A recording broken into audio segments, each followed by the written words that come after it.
"Enough, Susan!" my mom shouted, her voice shaking with frustration as she leaned forward, glaring at me across the table. The ornaments on the Christmas tree shimmered under the dim glow of the living room lights, but the festive warmth in the room felt like a cruel joke. I sat frozen, my hands gripping my lap, trying to steady the anger bubbling inside me. My dad chimed in, his tone just as sharp. "You've always had a way of making everything about you." The words hit harder than I expected, and for a moment, all I could hear was the faint ticking of the clock on the mantel. My name is Susan Blanchard. I was 32 years old then, and this all happened in the late 1970s. It was a time when families relied on each other, especially out here in rural Illinois. Our family farm, passed down for generations, was the center of our lives, but it was struggling to stay afloat. I had moved to Chicago years earlier, becoming a lawyer, a decision my parents still saw as an act of rebellion against our way of life. Meanwhile, my older brother Jake stayed behind, running the farm and basking in the glow of their constant praise. I didn't resent him for staying. I resented how, no matter what I did, I was always the outsider. Since the summer, I'd been quietly sending money to the farm's shared account, trying to help with the bills Jake told me were piling up. He convinced me not to tell our parents, saying it would hurt their pride and make them feel like they'd failed. At the time, it made sense. I didn't want to embarrass them, and I trusted Jake to handle it. But sitting there on Christmas Eve, listening to our parents go on about how Jake had been sacrificing so much to keep the farm afloat, I felt like I'd been punched in the gut. I realized right then that he had been taking credit for every dollar I'd sent. "Jake's the reason we've been able to keep things going," my mom said, her voice thick with pride. "I don't know what we'd do without him." I looked across the room at him, expecting maybe some kind of acknowledgement or guilt in his eyes, but he just smirked, leaning back in his chair like he was enjoying the show. That was when I finally spoke up. "Actually," I said, my voice shaking but loud enough to cut through the chatter, "I've been the one sending the money every month since July." My dad scoffed, shaking his head as if I had just said the most ridiculous thing he'd ever heard. "Don't start making things up, Susan. Jake's been here day in and day out, working his tail off for this family. Why would you even say something like that?" His words stung, but it was the dismissive tone that really got to me. My mom crossed her arms and added, "You've always had a habit of trying to make yourself the center of attention. Honestly, Susan, it's Christmas. Can we not ruin the evening with this nonsense?" I felt my face flush, a mix of anger and humiliation coursing through me. "I'm not making it up," I said, my voice firmer this time. "I've been depositing money at the Chicago branch of the bank, directly into the farm account. Every single deposit came from me." But they weren't even listening. My dad waved me off with a look of exasperation, and my mom turned her attention to Jake, who just shrugged like he didn't have a clue what I was talking about. The frustration was unbearable, and I realized there was no convincing them in that moment. They had already made up their minds. I turned to Jake, my voice sharp. "Are you really going to sit there and lie about it, Jake? You know I've been making those deposits at the Chicago branch all these months." He didn't flinch. Instead, he leaned back in his chair, smirking as if this was all some kind of joke. "I have no idea what you're talking about, Susan," he said with a shrug, his tone dripping with fake innocence. My blood boiled. "Unbelievable," I muttered, shaking my head. But our parents didn't even seem to care. My dad sighed heavily, as if I were the one ruining the evening, and my mom gave Jake a sympathetic glance, as though he were the victim of some absurd accusation. I stood up, my chair scraping against the floor, and looked directly at Jake. "You know exactly what I'm talking about," I said, my voice trembling with anger. "Those deposits weren't small, Jake. You've been sitting here letting our parents believe you're some kind of hero when you've done nothing but lie. If you don't admit it now, I'll leave first thing tomorrow, go back to Chicago, and get the proof myself." Jake shrugged, leaning back as if none of this mattered. "You're wasting your time, Susan," he said with a chuckle. "Whatever story you've cooked up in your head, you go right ahead and prove it." It was in that moment I realized Jake didn't think I'd actually do it. To him, this was just another one of those family arguments that would blow over, where I'd eventually give up and let him win. Like always. His smirk said it all. He thought I'd back down, too afraid of the fallout to follow through. But that only fueled my determination. I wasn't going to let him keep getting away with this, not this time he'd taken advantage of me, lied to our parents and sat there soaking up their praise, all while treating my contributions like they didn't exist. No, I was going to Chicago, and I was going to make sure everyone knew the truth. Early the next morning, I packed my bags, unable to face another moment in that house. I told our parents I was leaving, and predictably my mom sighed, her voice heavy with disapproval. "It's Christmas, Susan," she said, as if I were the one ruining everything. My dad didn't even look up from his coffee. "Can't go a single holiday without causing a scene," he muttered. Jake barely hid his grin, lounging smugly in his chair like he'd won. But I wasn't staying, not with everyone acting like I was the problem. I knew the banks would be closed, but I didn't care. I just needed to get out of there, away from their judgment and his lies.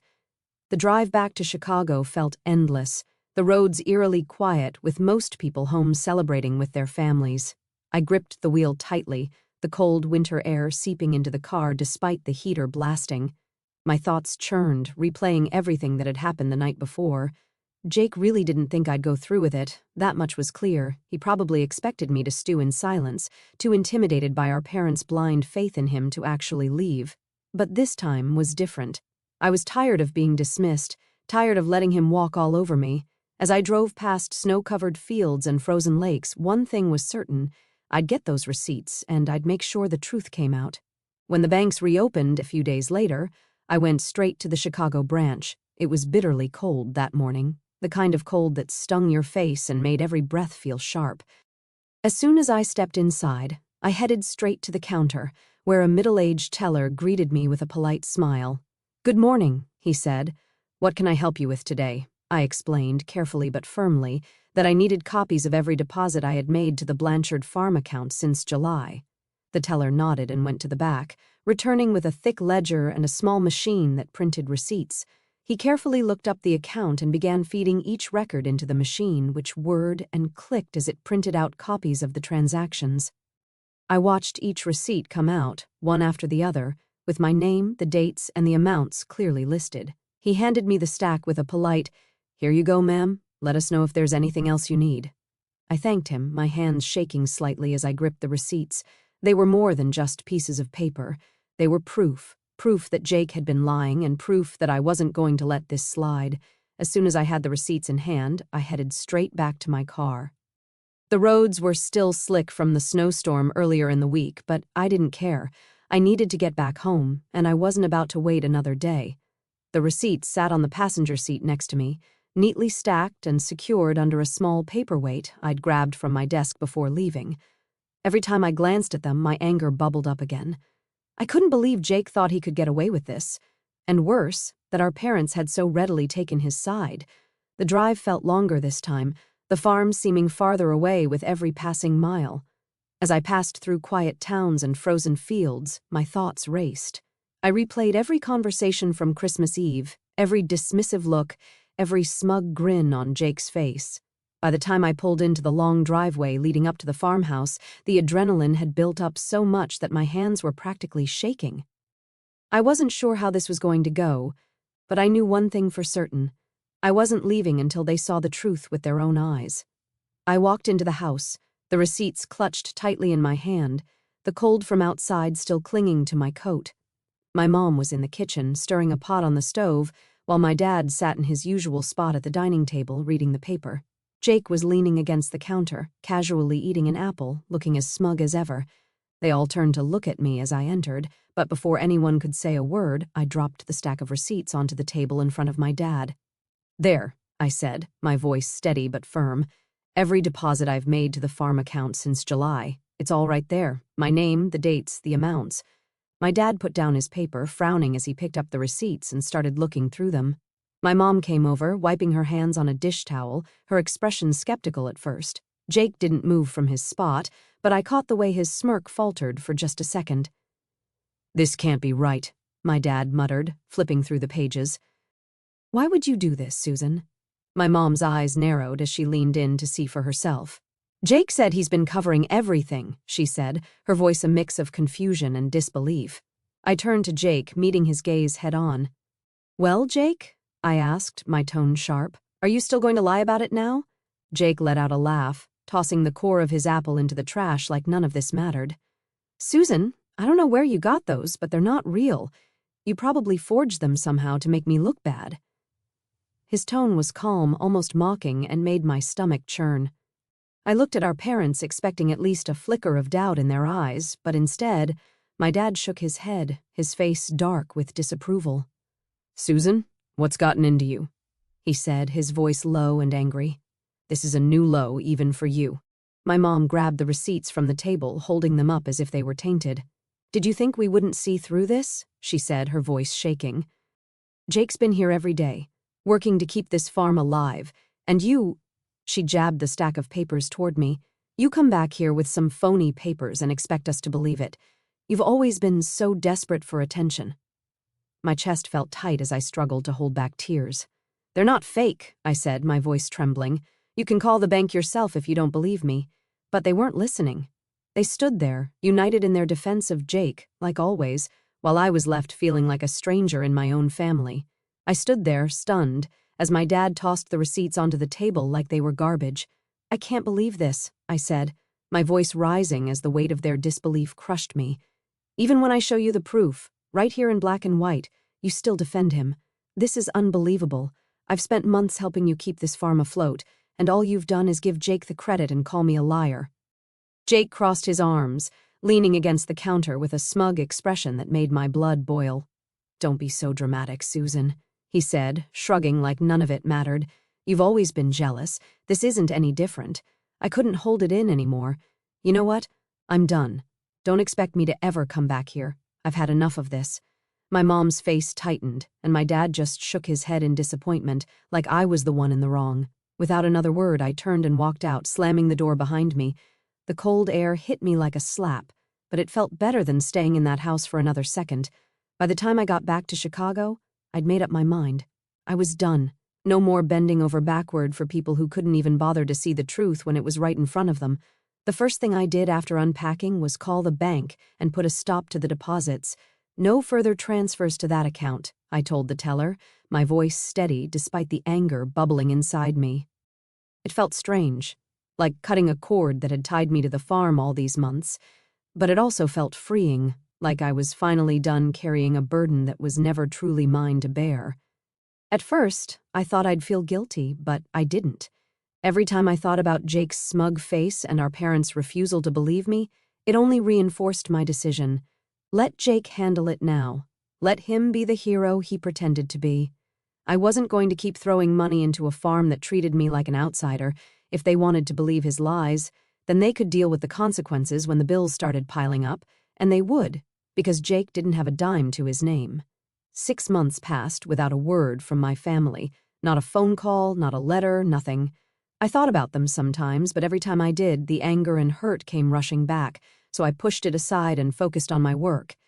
Then, one afternoon in the middle of summer, there was a knock on my apartment door. I wasn't expecting anyone, and when I opened it, I froze. Standing there were my mom and dad, looking tired and a little sheepish. For a moment, I didn't know what to say. "Can we come in?" my dad asked, his voice quieter than usual. My mom stood next to him, clutching her purse tightly, her lips pressed into a thin line. Part of me wanted to slam the door in their faces, but curiosity got the better of me. I stepped aside and let them in. They sat awkwardly on the couch, looking around my small apartment like they didn't know what to do with themselves. "What do you want?" I finally asked, leaning against the armrest of a chair, my arms crossed. I wasn't in the mood for small talk. Whatever they had to say, I wanted it out in the open. My dad cleared his throat, staring at the floor like it might give him the words he needed. "Susan," he began, his voice quieter than I'd ever heard it, "we owe you an apology. A big one." My mom nodded, clutching her purse so tightly her knuckles were white. "We were wrong," she said softly. "We didn't believe you when you tried to tell us the truth, and we need to make this right." I crossed my arms, leaning back against the chair. "Go on," I said, my tone sharper than I intended. My dad sighed heavily. "After you left, things started falling apart on the farm. Bills piled up, equipment needed repairs we couldn't afford, and the crops didn't bring in enough to keep us going. At first we didn't understand and thought Jake had it handled. He kept telling us he'd figure it out, but he didn't. And when we pressed him, he finally confessed." My mom's eyes were brimming with tears as she spoke. "He admitted it, Susan. He told us you were the one making the deposits all those months, that you were the reason we stayed afloat. We couldn't believe it, Not just that he lied, but that we didn't listen to you when you tried to tell us." She reached out, her voice trembling. "We're sorry, Susan. Truly sorry for not believing you, for how we treated you, for everything. You didn't deserve any of it." I looked at them, their faces lined with regret, and for the first time I saw something I hadn't expected: genuine shame. My dad finally met my eyes. "We're asking for your forgiveness, Susan. I know we don't deserve it, but we had to come here and tell you the truth. You saved the farm, and we owe you more than an apology." I sat there, staring at them for a moment, letting their words hang in the air. Part of me wanted to let the silence stretch on forever, make them sit with their guilt, but instead, I finally asked, "Where's Jake?" My voice was calm, but the anger simmered just beneath the surface. My mom exchanged a nervous glance with my dad before she spoke. "He's still at the farm," she said quietly. "He wanted to come with us, but, well, we thought it was better if we spoke to you alone first." My dad nodded, shifting uncomfortably in his seat. "He's been keeping to himself since he admitted everything. I think he knows there's no excuse for what he did." "He's ashamed, Susan." "Ashamed?" I repeated, letting out a bitter laugh. "That's rich. Ashamed after months of letting you believe I was some kind of liar, after taking credit for everything I did to keep the farm running?" My dad looked down again, his face pale. "You're right," he said, his voice barely above a whisper. "We let it go on far too long. It's on us as much as it is on him. But he wanted us to tell you that he's sorry. He said he doesn't expect you to forgive him, but he needed us to say it." "He said he wanted you to tell me?" I snapped, leaning forward in my chair. "What are you talking about? You're still protecting him, even now. He should be here, apologizing in front of me. You should have forced him to come here." My voice echoed through the small apartment, and I could see the shock on their faces, but I didn't care. I was done tiptoeing around their favoritism. My mom opened her mouth to speak, but I cut her off. "Do you even hear yourselves? He lies. He manipulates. He takes everything I did and twists it into some heroic story for himself. And now, when it's time to take responsibility, you're still shielding him. What, he's too embarrassed to face me, so you're here to clean up his mess again? Do you even realize how insane that sounds?" My dad shifted uncomfortably, his hands gripping his knees. "We thought this would be easier for everyone," he muttered. "Easier for who?" I shot back. "For Jake? For you? Because it sure as hell isn't easier for me." Neither of them said a word after that. My mom looked down at her hands, twisting the strap of her purse nervously, while my dad stared at the floor, his jaw tight. The silence stretched between us, heavy and uncomfortable, until finally my dad stood up. "You're right," he said quietly, not meeting my eyes. "We should have brought him. We should have made him face you. I don't know why we didn't. Maybe because we've been making excuses for him for so long. It's just what we do." My mom followed his lead, standing up and clutching her purse to her chest. She looked at me with watery eyes, but there was no defense left in her. "We're sorry, Susan," she said, her voice barely above a whisper. "You deserved better from all of us." Without waiting for a response, they walked toward the door. My dad opened it, glancing back at me for just a moment, his face filled with regret. Then they were gone, the door clicking shut behind them. For a long time, I just sat there, the weight of their shame hanging in the room like a ghost. They knew I was right, and for the first time in my life, it felt like they actually saw it, too. A week later, there was another knock at my door. I wasn't expecting anyone, and when I opened it, my stomach turned. Jake was standing there, hands stuffed in his jacket pockets, looking about as miserable as I'd ever seen him. "Susan," he said, his voice low, almost hesitant. "Can I come in for a moment?"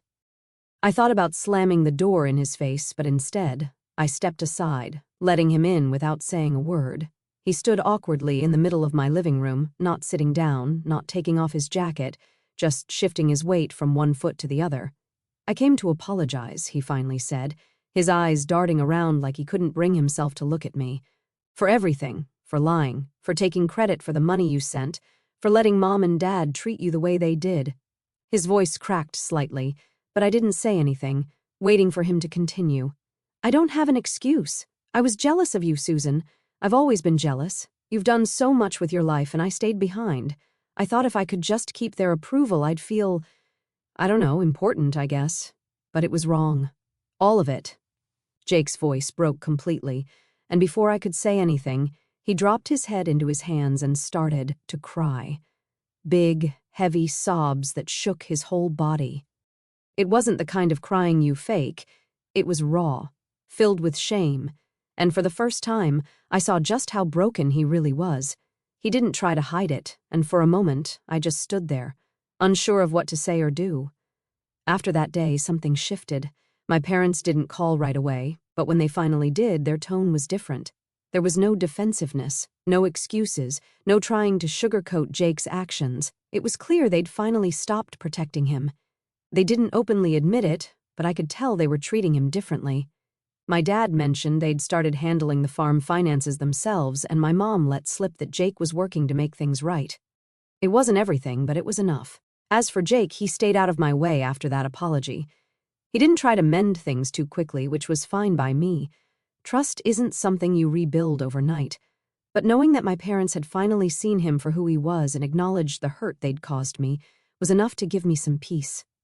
From that day on, even though things were never perfect in my family, at least they started being more fair. Hey there! Did you like the story? If you did, don't forget to hit the like button and subscribe to the channel. It helps us a lot and makes sure you won't miss out on more great stories we share here. Thank you for watching, and we'll see you in the next one.